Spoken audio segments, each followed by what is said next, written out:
Magandang hapon mga kamatik, time check 3:30, nakahabol pa tayo kahit isa.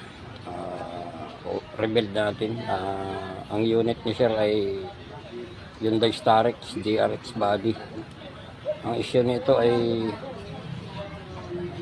delay sa call start, delay ka tumakbo. Nakatay na natin yung kanyang transmission. Ito yung mga parts ko. Yan. Ang daming parts.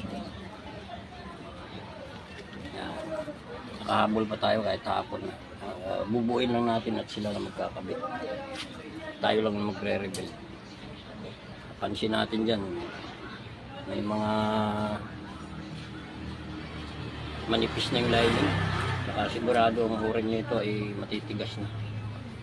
Kaya pinaparebuild na ni boss. Okay, maraming salamat.